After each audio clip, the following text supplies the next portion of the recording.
Ollie Hollands, 19 games, Pom, 2 goals, debuted in 2023. He is born on the 16th of January, 2004. You got to speak to Ollie in a rare instance. You got to speak to him and really meet him before he came to the club. How do you see where Ollie's at right now? Well, I mean, I think last year was a really solid coming together for him. I mean, I think the thing that really impressed me was it's quite hard when you're a kid. Well, it's probably quite easy when you're a kid to be big and tough. But when you're playing against men, that's a little bit harder. And you do see that quite a bit. The consummate tough guy, a great example is Jason Horne-Francis. Real big and tough against kids.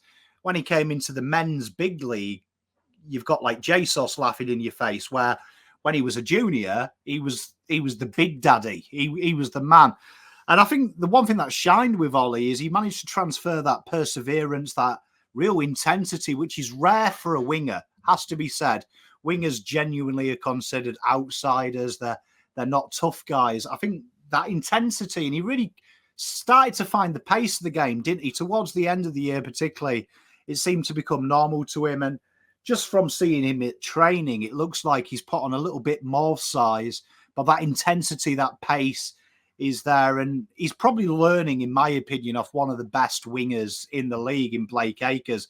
He doesn't get enough kudos, Blake Acres, that he can defend, he can attack, he can do everything. So he's really got a really good role model there. And I really like where Ollie is. I think he's really owned that role. And it's tough. You look at James Jordan at Melbourne 2 years ago. Everyone was raving about him and they've packed him off to Sydney. It's hard to back that up in your second year. So he's got a good base.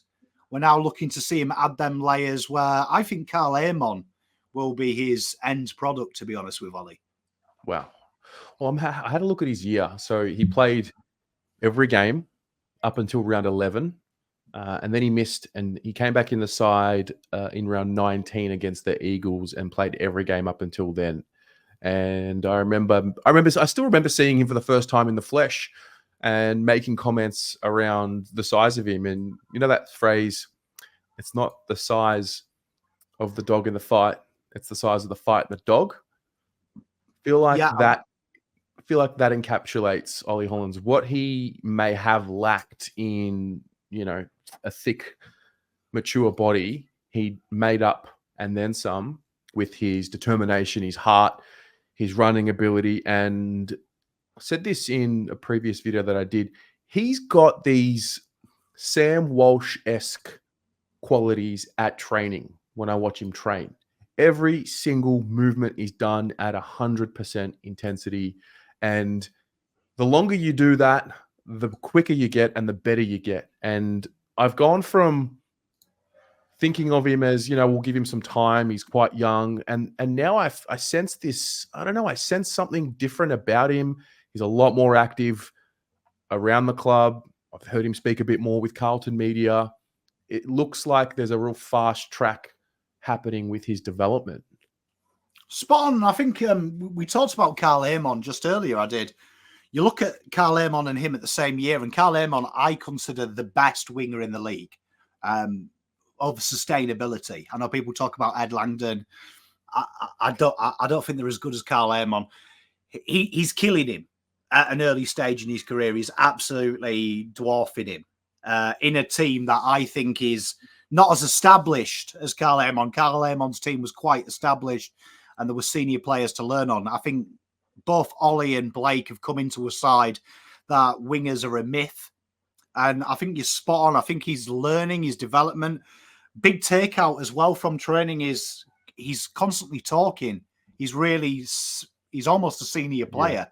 Yeah. And that was the thing that I got when I spoke to him. He's a learner.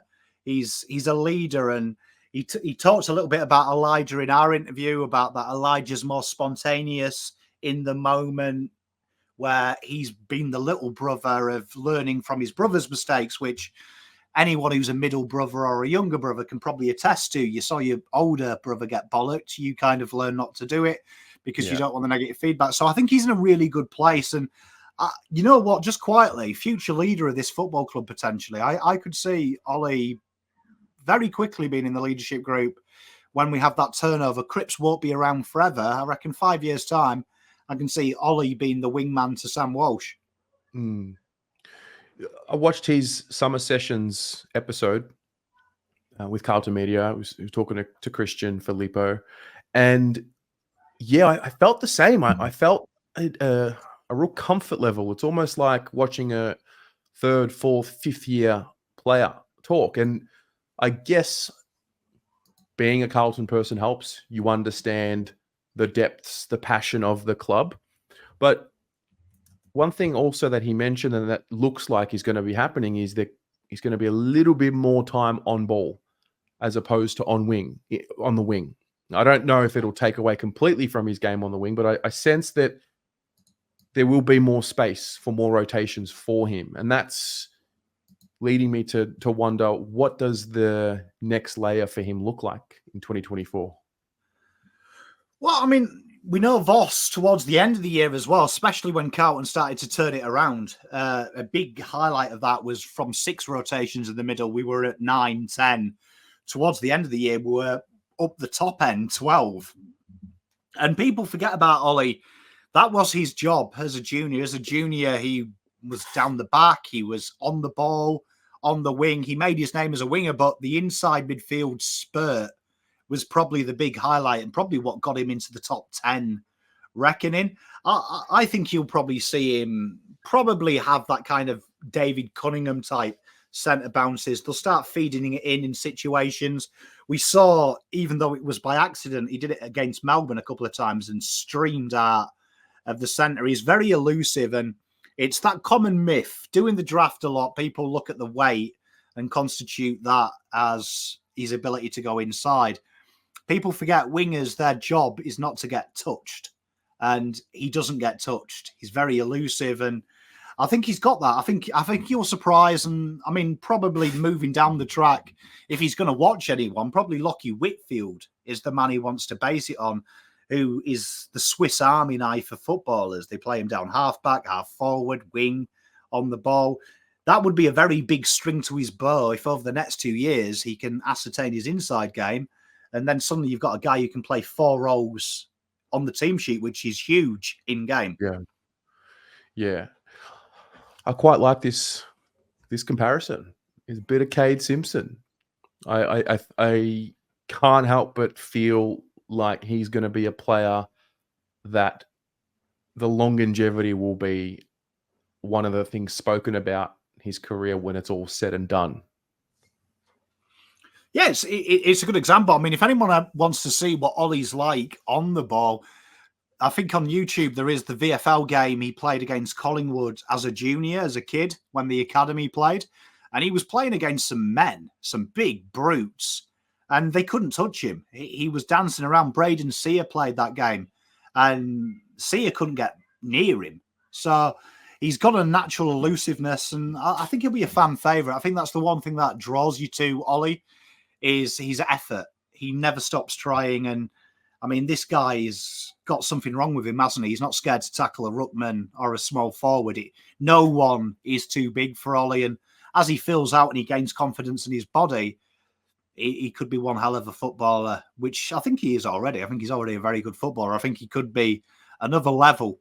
And I think he encapsulates what Voss wants, the never say die attitude. I think we need more Ollie Hollands in the world, and I think he'll have a big year this year. 100%. Yeah. No, I'm bullish. There's a new wave of bullishness about me when it comes to him. I can't explain it. I think it's the training sessions that I've seen at the end of this year, been to both open training sessions, and just seeing him talk a little bit more and just feeling more of a comfort with him. So that's Ollie. Let us know what you think about Ollie Hollands for the upcoming 2024 season.